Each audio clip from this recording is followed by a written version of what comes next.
नमस्कार, news blast में आप सभी का बहुत स्वागत है और आपके साथ मैं हूं दीपा। फिलहाल सबसे पहले बड़ी खबर है, कोटा से बड़ी खबर मिल रही है। 75 लाख की नकदी पकड़ी गई है। कोटा से बड़ी जानकारी आपको दे रहे हैं। 75 लाख की नकदी पकड़ी। कोटा ग्रामीण पुलिस की विशेष टीम की कार्रवाई है और दरा में पुलिस टीम ने नकदी पकड़ी है 75 लाख की। ये बड़ी जानकारी है। क्या डिटेल्स और निकले हैं या फिर किसी की गिरफ्तारी भी हो पाई है क्या, इसको लेकर भी जानकारी हम जुटा रहे हैं। ये बड़ी जानकारी आपके सामने है। 75 लाख की नकदी पकड़ी गई है। अब ये नकदी कहाँ ले जाई जा रही थी, कहाँ पर इसका इस्तेमाल हो रहा था, इसको लेकर भी डिटेल्स लगातार जुटा रहा है। कोटा ग्रामीण पुलिस की विशेष टीम की कार्रवाई है। लगातार सूचना के आधार पर भी पुलिस वहां पर पहुंची थी। एक टीम बनाई गई थी कोटा ग्रामीण पुलिस की विशेष टीम, जिसने इस बड़ी कार्रवाई को अंजाम दिया है। दरा में पुलिस टीम ने नकदी पकड़ी। अब जांच पड़ताल की जा रही है कि आखिर इस नकदी का इस्तेमाल कहां पर होना था। अब इसको लेकर भी अलग अलग हिस्सों में पुलिस की टीमें लगातार दबिश दे रही है। बड़ी जानकारी आपके सामने है और वहां से भी पुलिस अधिकारियों के जरिए और डिटेल्स हम जुटाने की लगातार कोशिश भी कर रहे हैं। पुलिस के जो अधिकारी इस टीम का हिस्सा थे, विशेष टीम का हिस्सा थे, उनके पास क्या जानकारी है नकदी को लेकर, इसको लेकर भी जानकारी बेहद महत्वपूर्ण है। लेकिन फिलहाल ये बड़ी जानकारी, ग्रामीण पुलिस की विशेष टीम ने कार्रवाई की है। 75 लाख की नकदी बरामद की गई है, नकदी पकड़ी गई है। कहाँ से ये पकड़ी गई है और कहां पर इसका इस्तेमाल होना था, सबसे पहले प्राथमिक तौर पर यही बड़ी जानकारी होती है जो जुटाई जाएगी या फिर कोशिश भी लगातार कर रहे हैं। बड़ी जानकारी है। पुलिस की टीम, विशेष टीम ने इस कार्रवाई को अंजाम दिया। अलग अलग हिस्सों में टीमें लगातार दबिश भी दे रही हैं और भी इलाकों में दबिश दी जा रही है। सूचनाएं मिली हैं कि और भी इलाकों में किसी की गिरफ्तारी हो सकती है। माना यह भी जा रहा है कि पुलिस की टीम उसी लिहाज से भी अलग अलग हिस्सों में दबिश दे रहे हैं और भी जानकारी वहां से निकलकर सामने आएगी और भी खुलासा होगा। इन 75 लाख की नकदी का आखिर इस्तेमाल कहां पर होना था और कौन इसको लेकर आया, इसको लेकर अभी तक क्या कोई गिरफ्तारी हो पाई है या फिर गिरफ्तारी नहीं हो पाई है, सिर्फ नकदी ही अभी मिली है। इसको लेकर भी जानकारी हम वहां से जुटाएंगे, आपके सामने रखेंगे। आगे बढ़ते हैं। बंगाल में भाजपा टीएमसी ने झोंकी पूरी ताकत। जी हां, बंगाल चुनाव का रण एक तरीके से चल रहा है। भारतीय जनता पार्टी टीएमसी ने झोंकी पूरी ताकत। भाजपा जुटी है ममता का गढ़ ढहाने की जुगत में। भाजपा की लगातार पुरजोर कोशिश ये है कि किस तरीके से ममता का गढ़ ढहाया जाए। ममता कर रही सत्ता को बचाने की पुरजोर कोशिश। एक तरफ भाजपा है जो किले को ढहा देना चाहती है, लेकिन दूसरी तरफ टीएमसी मुखर होकर ये कह रही है कि एक बार फिर से वापसी होगी टीएमसी की ही। ममता दीदी खुद ये कह चुकी हैं कई दफा कि बीजेपी कितनी भी कोशिश बंगाल में कर ले लेकिन सफल नहीं हो पाएगी। ममता सत्ता को बचाने की पुरजोर कोशिश बंगाल में कर रही है। भाजपा की ओर से पीएम मोदी हो या फिर अमित शाह हो, लगातार कड़ी मेहनत वहां पर कर रहे हैं। पिछले दिनों भी प्रधानमंत्री मोदी को भी कई बार आपने सुना, वो वर्चुअली हो या फिर खुद बंगाल में जाकर वो जनसभाएं भी की और साफ तौर से निशाना भी साधा। गृह मंत्री अभी भी वहीं पर हैं। बंगाल में 2 दिवसीय उनका दौरा है, आज आखिरी दिन है। कड़ी मेहनत वहां पर की जा रही है और नड्डा के साथ साथ करीब 2 दर्जन अधिक नेता भी लगातार जुटे हुए हैं। नड्डा खुद वहां पर कोशिश भी कर रहे हैं और नड्डा के साथ साथ कहा जा रहा है करीब 2 दर्जन से अधिक नेता है भारतीय जनता पार्टी के जो लगातार बंगाल के किले को फतेह करने में जुटे हुए हैं। आज अमित शाह के बंगाल दौरे का आखिरी दिन है। उनके लौटते ही 22 फरवरी को खबर ये भी मिल रही है कि पीएम भी जाएंगे बंगाल। अमित शाह वापस लौटेंगे, आज उनका आखिरी दिन है। उसके बाद 22 फरवरी को पीएम मोदी भी बंगाल जाने वाले हैं। उनके बाद 25 फरवरी को खबर ये कि जेपी नड्डा भी बंगाल का दौरा कर सकते हैं। दूसरी ओर ममता भी 1 इंच जमीन छोड़ने को तैयार नहीं है। इसके इतर बीजेपी जहां पर पूरी कोशिश कर रही है सियासी जमीन वहां पर तलाशने की, उसके इतर ममता भी 1 इंच अपनी जमीन को छोड़ने पर राजी नहीं है, तैयार नहीं है। भाजपा के दिग्गजों के जवाब में रैली की योजना भी दीदी वहां पर बना रही है। भाजपा जिस तरीके से वहां पर अपने बड़े चेहरों को उतार रही है, वो खुद प्रधानमंत्री मोदी हो या फिर केंद्रीय गृह मंत्री अमित शाह हो या फिर खुद राष्ट्रीय अध्यक्ष जेपी नड्डा हो, उसके इतर दीदी ने भी योजना बना ली है किस तरीके से मैदान में उतरना है, किस तरीके से एक बार फिर से सत्ता में वापसी करनी है। ये कोशिश लगातार हर दल की तरफ से वहां पर की जा रही है, वो फिर भले ही सत्ता से पार्टी टीएमसी हो या फिर अभी भाजपा हो, जो इस बार ये कह रही है कि परिवर्तन होगा बंगाल में। अब वो परिवर्तन किसके लिए अच्छा होगा? टीएमसी के लिए परिवर्तन अच्छा साबित होगा, शुभ संकेत लेकर आएगा, एक बार फिर से वापसी होगी, या फिर बीजेपी इस बार वापसी करने जा रही है बंगाल में, क्योंकि आंकड़ा बीजेपी लेकर चल रही है। एक लक्ष्य, एक टारगेट रखा गया है 200 के पार का और बीजेपी का दावा यह है कि 200 के पार इस बार बंगाल में वो करने जा रहे हैं और इसकी शुरुआत जो जनसभाओं में भीड़ दिखाई दे रही है उसके बाद हो चुकी है। बंगाल में त्रिकोणीय मुकाबला। जी हां, बंगाल में क्या त्रिकोणीय मुकाबला हो गया है। जो मुकाबला अभी तक लग रहा था सिर्फ टीएमसी और भाजपा के बीच में है, अब ये हम क्यों कह रहे हैं कि त्रिकोणीय मुकाबला हो गया है, पूरी खबर आप समझिए। त्रिकोणीय मुकाबले की कोशिश में कांग्रेस वामदल गठबंधन, जी हां, नई पार्टी आईएसएफ को जोड़कर मुस्लिमों से जुड़ने की चाहत वहां पर जताई जा रही है। ममता बनर्जी पर हमला बोल भाजपा खड़ी हुई सीधी लड़ाई में। और अभी तक टक्कर सिर्फ ममता बनर्जी यानी कि टीएमसी और भाजपा में ही देखी जा रही थी। और अब कहा जा रहा है कि त्रिकोणीय मुकाबला वहां पर किस तरीके से हो रहा है उसे देखते हुए कांग्रेस लेफ्ट गठबंधन ने आईएसएफ आरजेडी समेत छोटे दलों को साथ लाने की रणनीति बनाई है। ममता बनर्जी सरकार से नाराजगी का लाभ उठाना चाह रही है। अब ममता बनर्जी से जो सरकार की नाराजगी है उसका सीधा फायदा कांग्रेस और लेफ्ट उठाने की जुगत में है।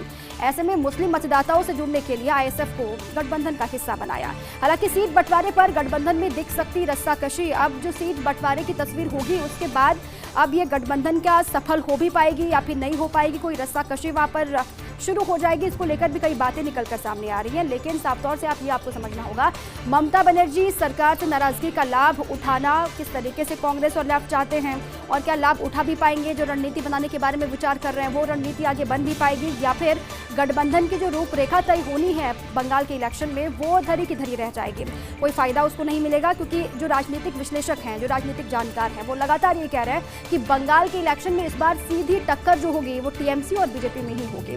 क्या वहाँ पर लेफ्ट को मौका मिलेगा, क्या वहाँ पर कांग्रेस को मौका मिलने वाला है? लेफ्ट कांग्रेस अगर एक साथ आते हैं तो गठबंधन की क्या रूपरेखा बनेगी? अगर जो सीट बंटवारा होगा उसके बाद क्या सेटिस्फाई हो पाएंगे लेफ्ट कांग्रेस के लीडर्स, इसको लेकर भी अभी फिलहाल कोई तस्वीर साफ नहीं है। फिर भी कयासबाजियां ये कि त्रिकोणीय मुकाबला क्या होगा पश्चिम बंगाल में। भाजपा का मिशन बंगाल क्या है, ये पूरी खबर आपको समझाते हैं। भारतीय जनता पार्टी का मिशन बंगाल चल रहा है। बंगाल में भाजपा 100-200 नहीं बल्कि 1500 रैली करने जा रही है आयोजित, ये भी बड़ी खबर है। आप देखिए किस तरीके से कोशिश बंगाल में की जा रही है, ये आपको समझना होगा। इस बार खास फोकस है भारतीय जनता पार्टी का बंगाल में। भाजपा 100-200 नहीं, समझिए सिर्फ 200 तक ही सीमित नहीं है बल्कि 1500 रैली करने जा रही है आयोजित बंगाल में। और इन रैलियों में पीएम मोदी खुद दिखाई देंगे, शाह भी दिखाई देंगे, नड्डा समेत कई केंद्रीय मंत्री, भाजपा के तमाम मुख्यमंत्री और वरिष्ठ नेता करेंगे संबोधित। जो रैलियां होने वाली हैं उन रैलियों में पीएम मोदी को भी आप देखेंगे, केंद्रीय गृह मंत्री अमित शाह भी होंगे, जेपी नड्डा भी मोर्चा संभालेंगे, जो बीजेपी शासित राज्य हैं वहां के मुख्यमंत्री भी होंगे और वरिष्ठ नेता संबोधित करेंगे रैली को। 1500 से अधिक जनसभाओं में प्रत्येक बूथ पर कार्यकर्ता हिस्सा लेंगे। 1500 से अधिक जो जनसभाएं होंगी, अभी से टारगेट ये दे दिया गया है। स्थानीय स्तर पर जो लीडर्स हैं, जो नेता हैं, उनको जिम्मेदारी दे दी गई है कि आपको कार्यकर्ताओं की भीड़ इकट्ठा करनी है और बड़ी संख्या में बूथ लेवल के जो कार्यकर्ता हैं वो इन रैलीज का हिस्सा बनेंगे। राज्य के प्रत्येक मतदाता तक पहुंचने के लिए सीधा संवाद किया जा रहा है। राज्य के प्रत्येक मतदाता तक, प्रत्येक वोटर्स तक इस तरीके से पकड़ मजबूत की जाए, संपर्क साधा जाए, इसके लिए सीधा संवाद किया जा रहा है। प्रत्येक विधानसभा क्षेत्र में 5 से 6 रैलियां आयोजित की जाएंगी। प्रत्येक विधानसभा क्षेत्र में 5 से 6 रैलियां होंगी, ये खबर पुख्ता है। और वहां पर तमाम बड़े लीडर्स, खुद पीएम मोदी ने भी मोर्चा शुरुआत से संभाला हुआ है, गृह मंत्री अमित शाह ने भी मोर्चा संभाला हुआ है। अब इसके अलावा जहां पर भी बीजेपी शासित राज्य हैं वहां के मुख्यमंत्री भी बंगाल का दौरा करेंगे इलेक्शन से पहले। तमाम जो सीनियर लीडर्स हैं बीजेपी के वो भी दिखाई देंगे। रैली के माध्यम से लोगों से जुड़ने की कोशिश होगी और सीधा संवाद किया जाएगा। फायदा उठाने की पूरी कोशिश है बंगाल इलेक्शन में, बीजेपी पुरजोर कोशिश कर रही है। बंगाल कांग्रेस अध्यक्ष अधीर रंजन चौधरी ने बोला हमला। जी हाँ, बंगाल कांग्रेस के अध्यक्ष हैं अधीर रंजन चौधरी, उन्होंने हमला बोला। असदुद्दीन ओवैसी का नाम लेकर भाजपा पर हमला किया। असदुद्दीन ओवैसी का नाम लिया, अक्सर अधीर रंजन चौधरी को आप सुनते हैं, ओवैसी का नाम लेकर बीजेपी पर हमलावर अधीर रंजन चौधरी दिखाई देते हैं। एक बार फिर से वही किया है। उन्होंने कहा कि सभी जानते हैं कि AIMIM वोट कटवा पार्टी है और साथ ही भाजपा की मदद भी करती है। पश्चिम बंगाल में कांग्रेस वामदल का गठबंधन भी करेगा जबरदस्त वापसी, अधीर रंजन चौधरी ये कह रहे हैं। टीएमसी भाजपा अफवाह फैला रही है कि चुनाव द्विपक्षीय होगा। अब ये भी आरोप लगा दिया गया, थोड़ी देर पहले आपको हम बता रहे थे कि कांग्रेस और लेफ्ट जो है वो मिलकर गठबंधन वहां पर करने की कोशिश कर रही है। इसी पर अधीर रंजन चौधरी ये कह रहे हैं कि टीएमसी भाजपा वहां पर अफवाह फैला रही है कि चुनाव सिर्फ द्विपक्षीय होगा। बिहार, महाराष्ट्र और बंगाल में ओवैसी कर रहे भाजपा की मदद। अब साफ तौर से चौधरी ने यह भी आरोप लगा दिया है असदुद्दीन ओवैसी पर, MIM पर। उन्होंने कहा कि वैसे भी मदद करती है भारतीय जनता पार्टी की असदुद्दीन ओवैसी की पार्टी और इसका असर बिहार में भी देखने को मिला, महाराष्ट्र में भी देखने को मिला और अब ओवैसी साहब ये बंगाल में भी करने की जुगत में हैं। अब इस बयान के बाद एक अलग तरीके का विवाद भी शुरू हो गया है। असदुद्दीन ओवैसी भी अक्सर आप देखते हैं कि जब भी इस तरीके की बयानबाजी की जाती है कांग्रेस की तरफ से मुखर होकर सामने आते हैं और हमलावर दिखाई देता है। अब इसको लेकर भी कई मायने निकाले जा रहे हैं।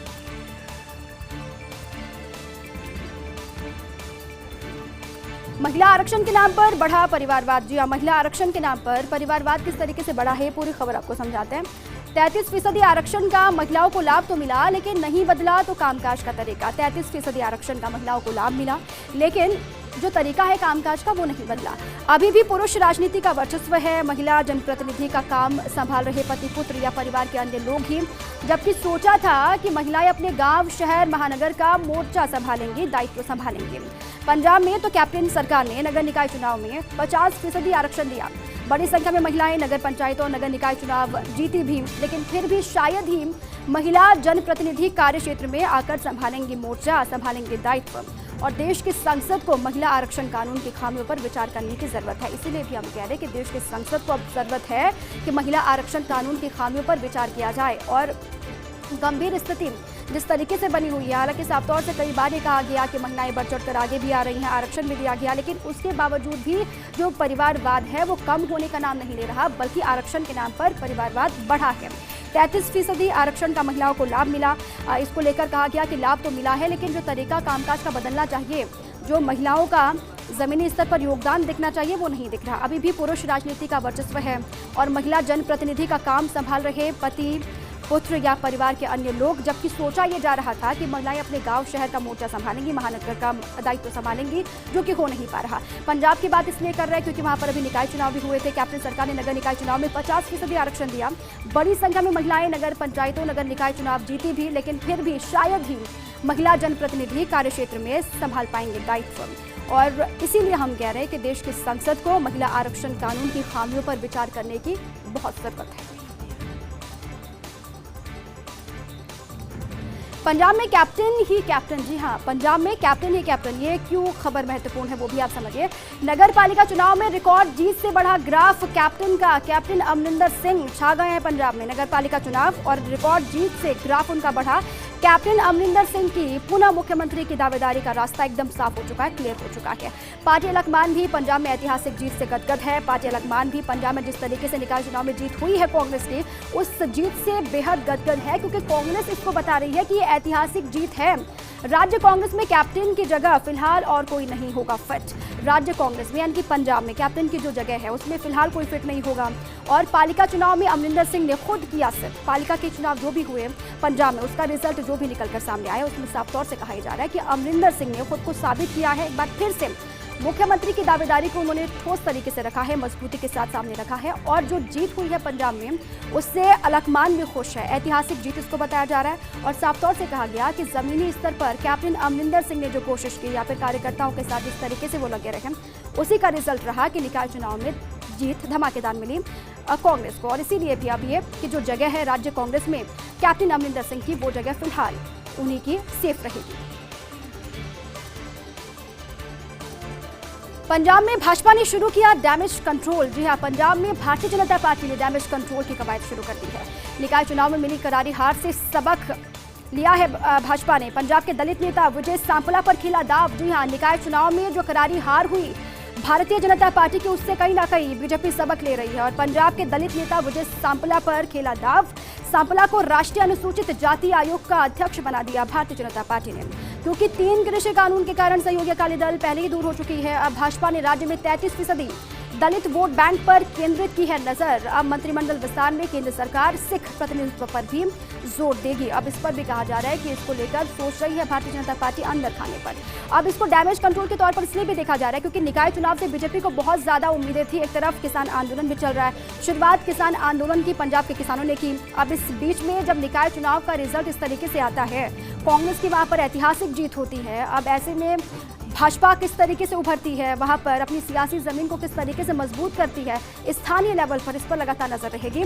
पंजाब के दलित नेता है विजय सांपला, जिस पर दाव खेला है बीजेपी ने और सांपला को राष्ट्रीय अनुसूचित जाति आयोग का अध्यक्ष बना दिया।